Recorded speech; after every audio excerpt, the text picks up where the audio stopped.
Welcome back, dear listeners. Today we're diving into a story that begins with a simple piece of jewelry, an anklet. But as you'll soon discover, this is no ordinary keepsake. It carries with it the weight of love, loss, and secrets waiting to be uncovered.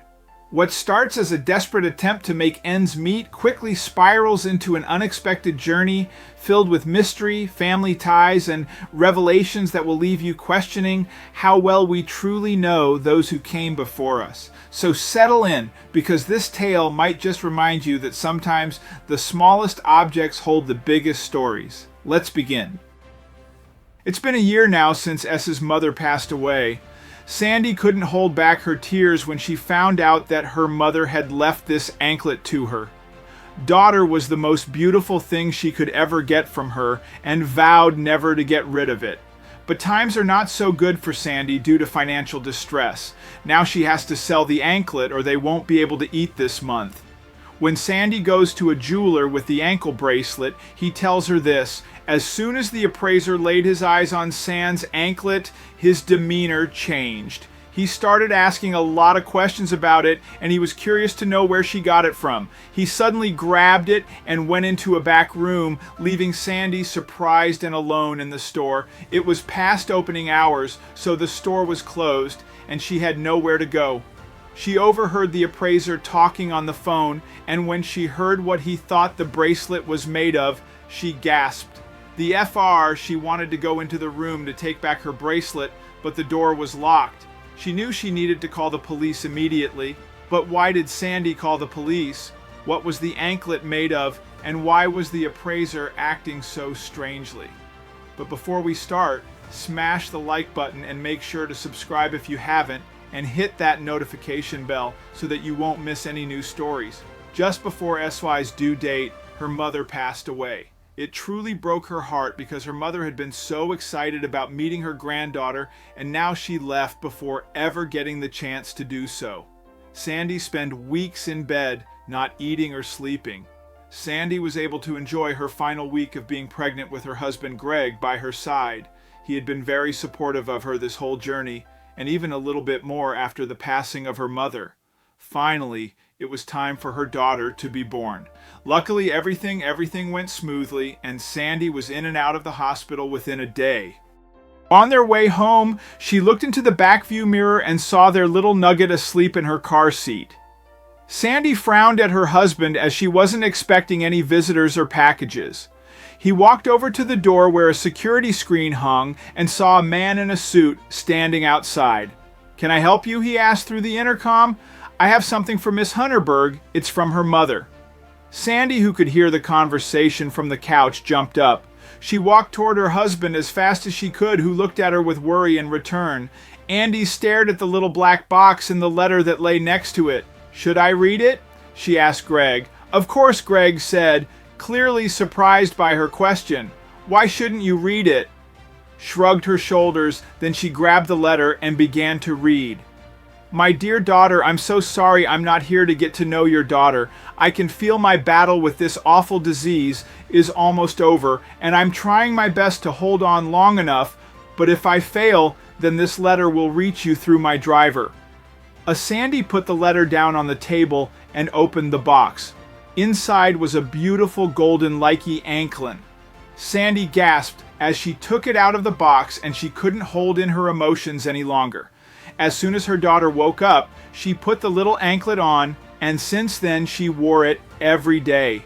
Since then, every time Sandy looked at the little anklet around her daughter's ankle, she smiled. But things weren't always happy. When Anna was around 6 months, Greg lost his job. Things began to change in their household as they had to adjust to a life without a lot of money. Beating Anna had been their #1 priority, even if that meant not eating themselves. Greg spent every day trying to find a job, and Sandy could see it was taking a toll on his mood and mental health. She had kept the little box it came in, so Sandy placed the anklet back in its box and put it in her purse. As soon as Greg would come home, she would go to the jeweler to get the anklet appraised. After 2 hours, her husband finally came home and took over the duty of caring for their daughter. Sandy quickly walked to the closest jewelry store. She directly walked over to the counter and asked if an appraiser was present at the store, and there was. A few moments later, the appraiser arrived.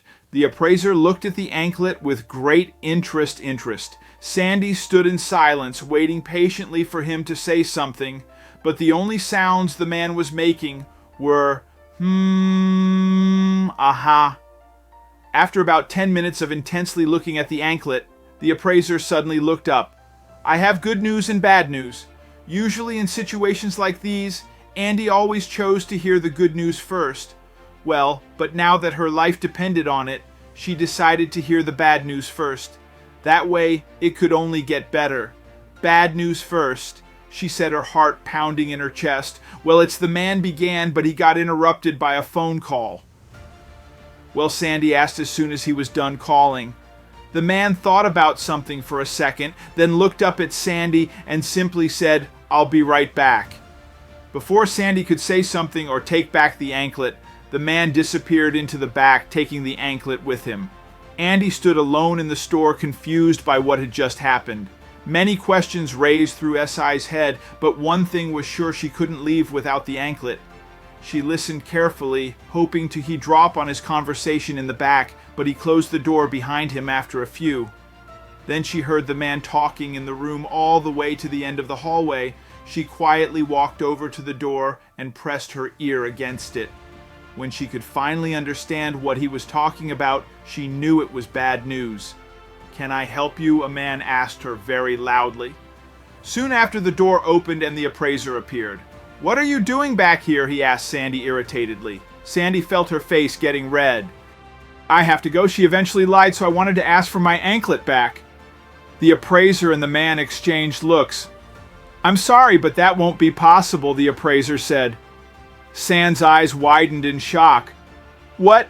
Why? She asked as she turned her head, looking at both men. I haven't sold you that anklet yet. It's still mine, she said as she tried to barge through the door. Please wait inside the store. We will explain everything to you when we ourselves know more about it, the man said as he pointed Sandy in the direction of the store. Sandy sighed. She had no choice but to oblige. So Sandy followed the man back into the store, while the appraiser went back into the room with the anklet. This time, Sandy wasn't left alone, as the other man stayed with her.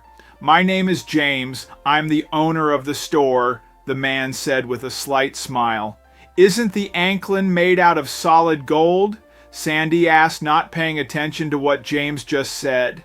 I mean, even I can see it is made out of some sort of gold. So what is so important about it? Did she said before James could answer. Well, me and Tertrano, it's a bit more complicated than you think. Yes, the anklet is made out of solid gold, but there is a bit more to what James said. This is practically stealing, you know, she said loudly.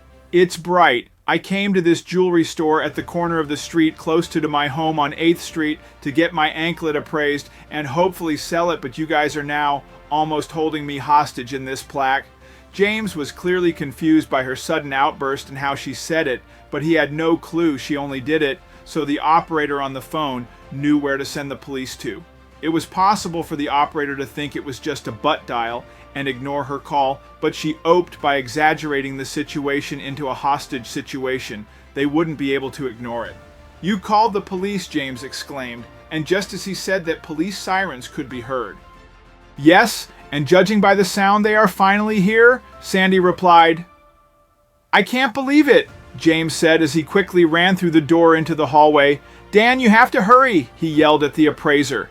Andy waited by the door and tried to open it for the police to come in, but the door didn't budge. She realized James must have locked it while she was in the back. She waved at the police, hoping they would see her, and luckily they did. Within seconds, they broke down the door. The police walked out of the hallway with Dan and James handcuffed beside them. You should be the one in handcuffs, James angrily hissed at Sandy as he walked past her. After James and Dan were put inside the police car, another officer walked over to Sandy. Miss, I have to take this back to the station as evidence, he said as he showed her the anklet. Sandy said she had hoped she could take it home. "When will I get it back?" she asked. "We have to interrogate everyone, including you. After that, we will know more," the officer said. Sandy nodded. She followed the officer back to his car and drove with him to the police station in J. She couldn't believe her little trip to the jewelry store turned into this. Greg must be so worried, or... Sandy repeatedly said it was a gift from her late mother, but the police didn't seem to believe her. Then they suddenly said something that confused her. "Did you know what it was when you brought it in?" asked her. "Why would I get it appraised if I know it's worth?" Sandy responded. Sandy couldn't believe what she was hearing. "What do you mean you have nothing to arrest them for? They kept me hostage in their jewelry store and wouldn't give back my anklet." The police officer let her vent for a second, and when she CED'd down, he explained everything to her. Dan acted so suspiciously because he recognized the material of the anklet, not because of the solid gold and its value, but because he had seen it before. Sandy was stunned. How could he have seen the anklet before? Could he have known her mother when she was still alive? Suddenly, Dan stepped forward. "I recognize the anklet as I have one too well. My daughter has one." Sandy frowned. "What are you saying?" she asked Dan. "Well, my mother gave me away when I was a baby, and she was only 16 when she gave birth to me. The only thing I had left from her was that anklet and her name." Still stunned by what just happened, she began to laugh and gave Dan a hug. They changed addresses and phone numbers to keep in touch, and they agreed to do a DNA test to be 100% sure if they really were half-siblings. And as it turned out, Dan couldn't let Sandy sell the anklet, so he decided to lend her some money so they could get their life back on track. With that money, they were able to get through the hard times with enough food until Greg was able to find a new job. After that, they paid off their debts and were back to their old lives now with a family member, richer.